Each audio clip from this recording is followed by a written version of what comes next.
Al revelar la Torah en el desierto, Hashem también nos enseñó que para llegar a ser una persona grande en el estudio, la persona debe de hacerse a sí misma semejante a un desierto. Es decir, Heker. Y la palabra Heker traducida al español significa sin dueño. Y así como el desierto es para que todos puedan caminar sobre él, del mismo modo un judío debe conducirse con mucha humildad. ¿Y qué es la humildad? La humildad consiste en uno reconocer su propia pequeñez. Y esta cualidad es indispensable tanto para alcanzar el éxito en el estudio de la Torah como para llevar una vida totalmente feliz en este mundo. Entonces, para progresar en la Torah, la persona debe procurar la compañía de Talmidei Jajamim, es decir, eruditos que poseen mayor sabiduría que ellos mismos. Y aquella persona que está convencido de su propia superioridad tampoco se esforzará por cumplir aquellas mismas que considera poco importantes, ni dedicará suficiente esfuerzo a satisfacer los requisitos determinados por otras mismas. Entonces, Hashem se complace con la persona humilde, porque ésta examina constantemente sus acciones con el propósito de descubrir y también de ir corrigiendo todos sus errores. Sin embargo, la persona vanidosa, en cambio, no está dispuesto a recibir crítica ni acostumbra a examinarse a sí mismo y por esta razón permanece lejos de la Teshuvá. Y la persona que es humilde puede disfrutar de la vida independientemente de sus circunstancias materiales. En cambio, la persona que es vanidosa, por lo contrario, suele permanecer insatisfecha con todas aquellas cosas que posee. Y quien vive dominado por la vanidad lleva a convencerse de que Hashem y las demás personas están en deuda con él, debido a sus talentos, debido a sus contribuciones y debido a sus méritos. Y cuando considera que no recibe suficiente reconocimiento o que no recibe dinero como recompensa de sus acciones, esta persona lo que hace que experimenta descontento y lo que va a experimentar es frustración. Y cuando una desgracia alcanza a una persona orgullosa, esta lo resiente profundamente. Pero sin embargo, la persona que es humilde, en cambio, tiene la capacidad de superar todos los problemas, los inconvenientes y las situaciones que son desagradables en su vida, que se vayan a presentar en todos los trayectos de todos sus días. La persona que es humilde hace de amigos, mientras que la persona que es engreída le resulta difícil hacerlo. Y es que esta última no logra perdonar fácilmente a quienes lo insultan o a aquellas personas que no la tratan con la deferencia que él espera. Y por esa razón, esta última encuentra dificultades para relacionarse con los demás. Entonces, hay que estar dispuestos a sacrificar confort material. Entonces, volverse en un desierto contiene además otra enseñanza. Y es que el judío debe estar dispuesto a sacrificar el confort material por la Torá. Es decir, la idea del desierto representa precisamente lo contrario a una civilización caracterizada por muchísimas comodidades y por los lujos materiales. Y por consiguiente, un judío solamente puede esperar progresar en el estudio de la Torá y en el cumplimiento de la Mitzvot si ésta está preparada para realizar sacrificio en todos aquellos asuntos que son mundanos. Hay otra característica de un desierto o de un lugar vacío. Y es que de la misma manera, antes de que los pensamientos de la Torá puedan echar raíces en la mente de un judío, su intelecto debe asemejarse a un desierto. Es decir, que tiene que estar libre de elementos que son totalmente extraños. Para una explicación a esto, narraré una pequeña historia. Miren, había un rey que conquistó un nuevo país y lo incorporó en su reino. Y él deseaba que los habitantes aceptaran y obedecieran un código de leyes. Y por lo tanto, anunció que iba a hacer una visita a todas esas ciudades para que allí fuera reconocido un nuevo gobernante. Sin embargo, cuando él llegó a ese lugar con su carroza real, no apareció la multitud entusiasmada que él estaba esperando.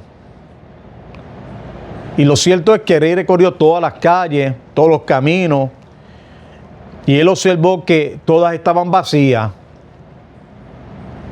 Y ni siquiera encontró ni una sola persona en la calle. ¿Y qué sucede? Que aquella ciudad estaba habitada por comerciantes que eran prósperos. Y algunos de ellos temían que el nuevo soberano que iba a llegar aumentara los impuestos. Y habían otros que lo que sucedía era que participaban de negocios que eran totalmente deshonestos y tenían miedo de que el rey pusiera fin a todos sus fraudes o peor todavía, que los castigara. Entonces, por esa razón, ellos consideraron conveniente evitar la autoridad del nuevo monarca. Y entonces, el rey comprendió que los habitantes de aquella ciudad no deseaban reconocer su gobierno. El rey decidió anunciar que al siguiente día él iba a visitar la otra ciudad. Entonces, ¿qué sucedió? Que aquella escena que sucedió en una ciudad también se repitió nuevamente en esta ciudad. Es decir, tampoco allí apareció nadie para recibirlo.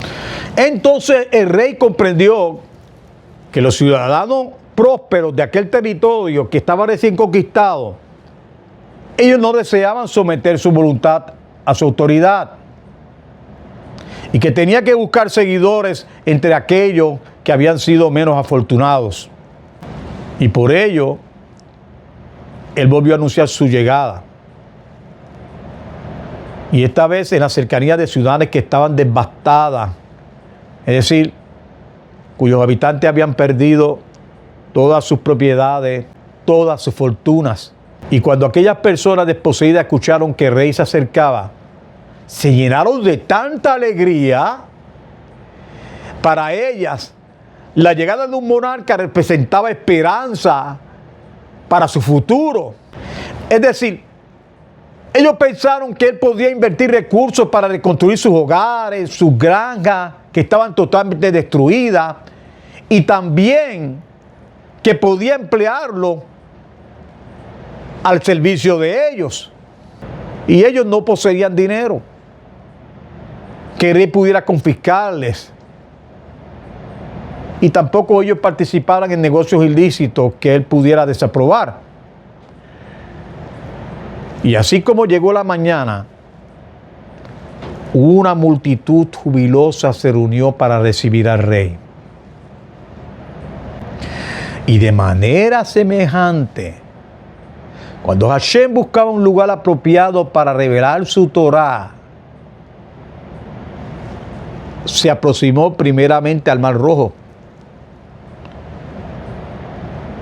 Pero sin embargo, el mar huyó. Y eso lo vemos escrito en Teilín 114, Pasuk 3. Donde dice, el mal vio al Todopoderoso y huyó.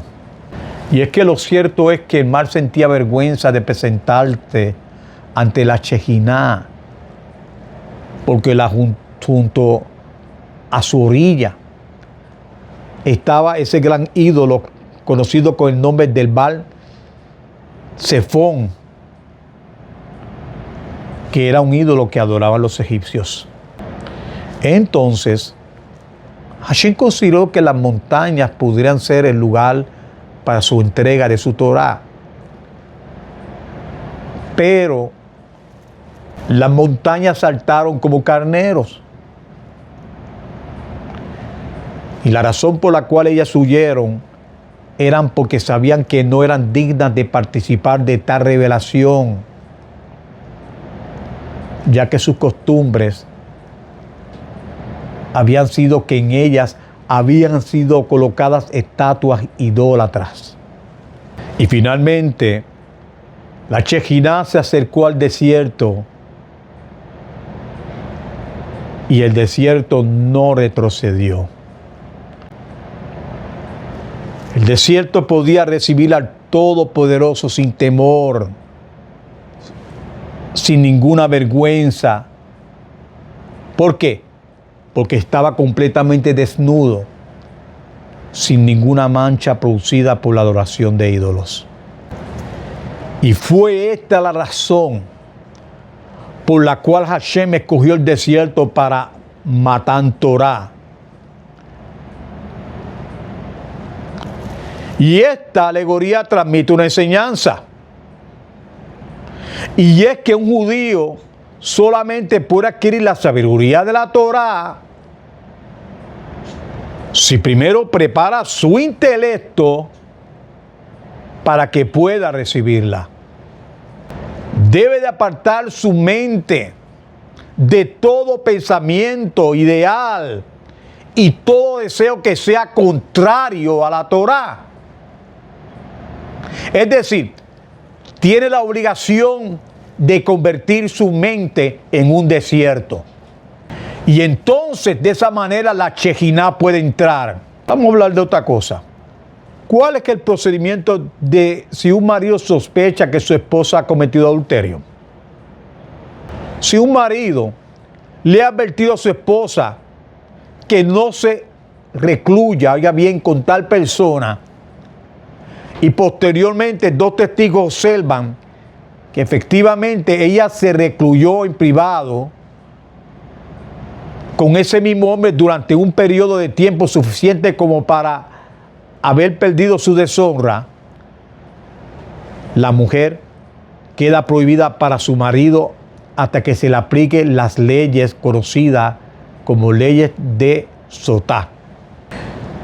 Sin embargo, si incluso un solo testigo declara por ella realmente había cometido adulterio, la prueba de Sotá no se realizaba. En ese caso, ella quedaba permanentemente prohibida para su marido. Y es muy importante que por favor que el mundo entero entienda esto. Existen pecados cuyas consecuencias están más allá de toda reparación. Y Erech Shlomo lo describió diciendo: una cosa torcida que no puede ser puesta derecha.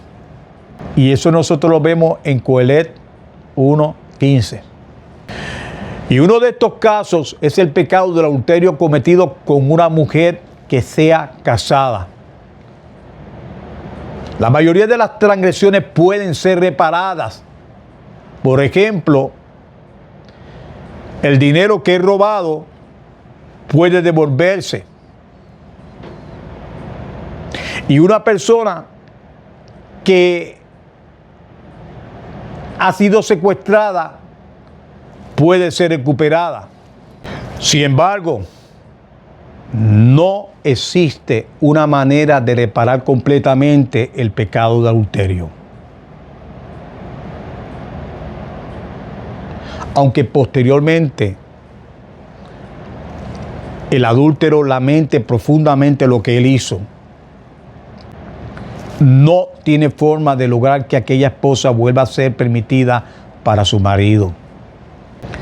Entonces, ¿cuál es el significado hebreo sotá?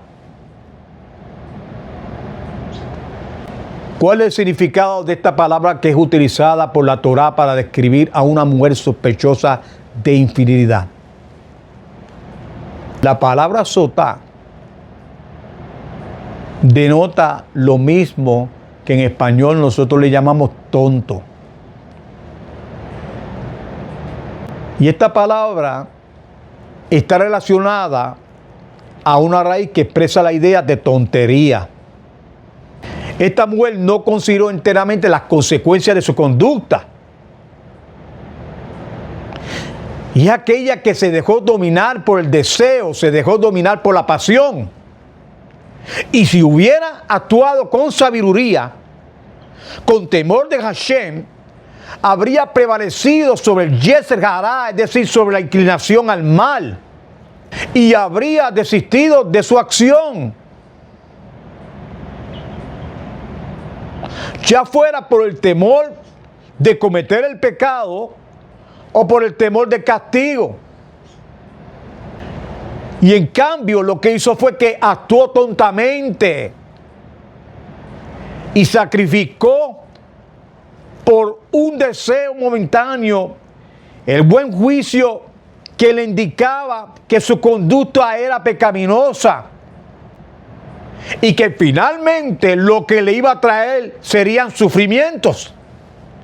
Y de manera semejante, todo aquel que peca es considerado un tonto, porque permite que su imaginación, su capricho y el apetito que tiene prevalezca sobre aquello que sabe que no es correcto. Y otro de los significados de la palabra sotá es desviarse. Es decir, sotá significa tonto, pero también significa desviarse, es decir, significa apartarse. La palabra también expresa la idea de desviarse o apartarse del camino. Y es importante que se sepa que el pueblo judío observa la kedushá, santidad, y seniut, que no tienen paralelo entre las demás naciones del mundo. Y escuchen esto bien las mujeres. Una mujer que se comporta de una manera que lleva a su esposo a sospechar de su fidelidad se ha apartado de los caminos del pueblo judío. Esta mujer ha adoptado las costumbres del mundo no judío y de esa manera se convierte en una sotá, es decir, una mujer que se ha desviado del camino de la Torá. Y entiéndase que la Torá no condena al hombre o a la mujer únicamente por el acto del adulterio. También considera culpable a la persona por cada paso que lo conduce hacia ese pecado. Y por esta razón, los medios comunicativos masivos, tales como la televisión, las revistas y muchos artículos y fotografías publicados en los periódicos, cuando introducen ideas que son inmorales dentro de cualquier hogar, aunque sean comúnmente aceptadas en un ambiente no judío, no son compatibles con la Torá. Ni tampoco son compatibles con ella las reuniones sociales que fomentan conceptos no judíos acerca de la moralidad. Entonces, si dos testigos declaran que una mujer se convirtió en una sotá, es decir, que provocó sospechas sobre sí misma al recluirse con determinado hombre después que su esposo le había advertido especialmente que no lo hiciera, el marido puede divorciarse de ella. Y si él cambia de opinión, que él decide no divorciarse, entonces se lo debe de informar lo sucedido al Beit Din, es decir, a la corte local. Entonces, ¿cómo era que se hacía esto? Si el Beit Din verificaba el testimonio de dos testigos, pero la mujer insistía que era pura y declaraba que estaba dispuesta a beber el agua de la sotá, los jueces remitían el caso al Gran Sanhedrín, es decir, a la Corte Suprema judía, que constaba de 71 jueces. Y estos se reunían en una cámara especial que era del Beit Hamikdash. Y los jueces del Sanedrín trataban de convencer a aquella mujer para que confesara su culpa, evitando así que la prueba de la sotá fuera realizada innecesariamente. Y entonces ellos lo que hacían era que la llevaban aparte y empleaban distintos argumentos y formas de persuasión con el propósito de lograr que ella admitiera la verdad y que ella decidiera no beber. Vamos a darle un ejemplo de cómo los jueces actuaban. Le podían decir a esa mujer: nosotros sabemos que las personas pueden perder su equilibrio bajo la influencia del vino, por los malos vecinos o por la ligereza. Si esto fue lo que te sucedió, pues entonces confiésalo. Y también le advertían: no calcéis que el gran y santo nombre sea borrado durante la preparación de las aguas amargas con la cual se prueba la sotá. O también le decían: mira, hubieron personas que eran más grandes que vos y que también fueron seducidas por el Yetzer Hará, es decir, que fueron seducidas por su mala inclinación. Y le decían: recuerda a un justo, es decir, a un sádic como lo que era Yehudá. Pero ¿qué fue lo que él hizo? Confesó públicamente su culpabilidad en el caso de Tamar. También decían: Rubén reconoció su culpa en el incidente que estaba relacionado con Bilhá, y sus confesiones le hicieron meritorio de la vida eterna.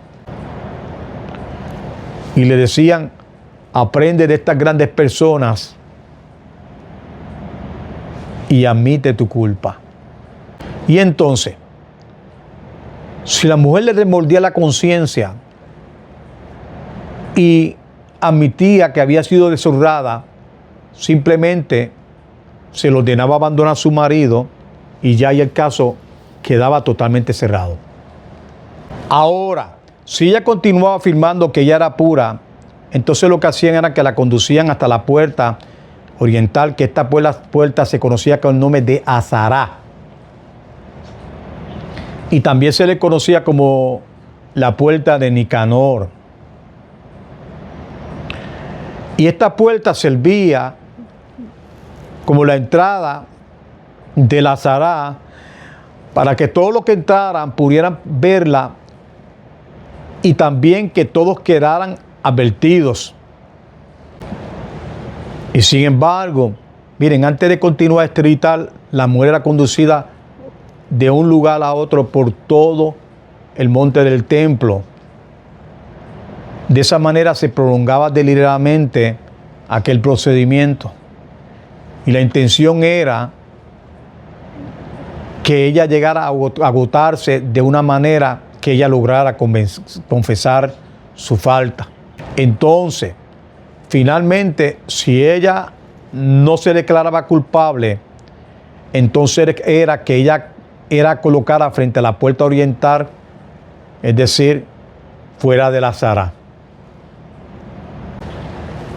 Y ya entonces es que definitivamente era que comenzaba la ceremonia de Sotá.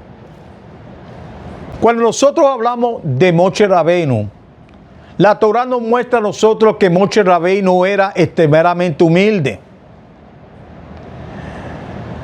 Y nos dice que era más humilde que cualquier hombre de la tierra. Y eso lo vemos en Bamidbar 11:3. Pero sin embargo, Moshe se consideraba pequeño ante sus propios ojos y al mismo tiempo se distinguía por ser el más paciente de los hombres. Entonces, Moisés, a pesar de que se consideraba el más pequeño ante sus propios ojos, al mismo tiempo él se distinguía por ser el más paciente de todos los hombres. Y la realidad es que la humildad de Moisés superaba a todos sus ancestros. Sin embargo, es importante comprender que esa humildad no provenía de alguna debilidad, no provenía de defectos o sentimientos de inferioridad que Moshe reconociera en sí mismo. Por el contrario, Moisés sobresalía en todas las áreas y reunía en su persona todas aquellas cualidades que normalmente son admiradas y deseadas por todos los seres humanos. Moisés era rico. Hashem le reveló una cantera de zafiro de la cual pudo obtener abundantes riquezas. Y Moisés era extraordinariamente fuerte y era un gran general. Y al mismo tiempo que le dio muerte al rey poderoso que se llamaba Og. Y el rostro de Moisés estaba iluminado por los rayos de la gloria celestial. Y la apariencia de él era totalmente majestuosa. Y la amplitud y la profundidad de su conocimiento no fueron igualados por ningún otro mortal. Moshe tuvo acceso a todos, excepto los 50 portales de sabiduría, es decir, niveles de puertas de comprensión y de conocimiento. Y de esta manera alcanzó discernimientos que no fueron concedidos a ningún hombre, además de todo aquello que Moshe decretaba era ratificado por el mismo cielo. Y nosotros sabemos que el Todopoderoso realizó grandes milagros para él. En 2 ocasiones el sol permaneció quieto para Moisés. La primera fue cuando luchó contra Amalek. Y nuevamente en las guerras contra Sihón y las guerras que tuvo contra Og. Y a pesar de todas estas cualidades extraordinarias que Moshe tenía, fue dicho estas palabras. Hay 3 tipos de leprosos, es decir, personas afectadas por lepra. Una condición que ciertamente puede llevar a una persona a sentirse humilde. Pero Moisés fue más humilde que todos. Y nosotros sabemos que su modestia y su paciencia se manifestaron de una manera extraordinaria en todos los aspectos de su vida. Cuando Moisés asumió el llamado que el Todopoderoso le dio para ser líder de los Bene Israel, Moshe respondió: por favor, envía a otro. Lo dijo no porque se considerara digno de asumir una responsabilidad tan grande. Más adelante, cuando Eldad y Meldad profetizaron que no sería Moisés su sucesor, que conduciría al pueblo judío hasta Eretz Israel, Moshe no se sintió afligido.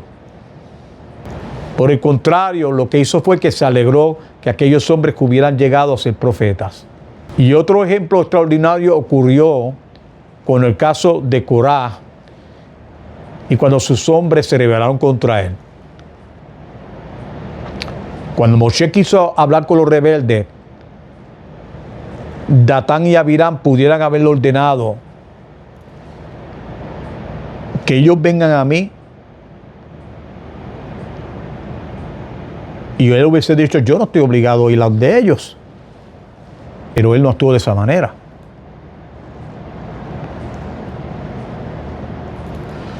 La historia nos dice que Moisés fue directamente de Datán y Abiram. Y lo que él hizo es que se dirigió a ellos con mucha suavidad y se dirigió con mucha modestia. Y también una de las cosas que él hizo fue que él ignoró las respuestas descaradas que ellos le contestaban a él. Y eso nosotros lo podemos leer en Bamidbar 16:25. Y esto nos lleva a nosotros que cómo era posible que Moisés fuera el más humilde de todos los hombres a pesar de poseer talento y de poseer tantos logros que eran totalmente excepcionales. Y la respuesta se encuentra en aquello que Moshe comprendía mejor que cualquier otro ser humano. Y lee de esta manera: tuya, oh Hashem, es la grandeza y el poder, y la gloria, la victoria y la majestad, porque todo lo que es en el cielo y sobre la tierra es tuyo. Tuyo, Hashem, es el gobierno, y tú eres exaltado como cabeza sobre todo. Y eso nosotros lo vemos en Divrei Hayamim 29:11. Cuanto más profundo es el conocimiento que una persona tiene de Hashem, más claramente comprende que todo que ella logra es insignificante en comparación con todos los beneficios que constantemente recibe de él. Por eso, la persona no contempla sus dones o talentos como una razón para sentirse orgullosa. Al contrario, los considera una responsabilidad de que debe utilizarlo al servicio de Hashem. Y precisamente esta humildad incomparable de Moshe fue una de las virtudes que hicieron que permaneciera experimentar la Shekinah, es decir, la presencia divina, más que cualquier otro hombre. Y fue también una de las razones por la cual Moshe fue escogido como el gran transmisor de la Torá divina.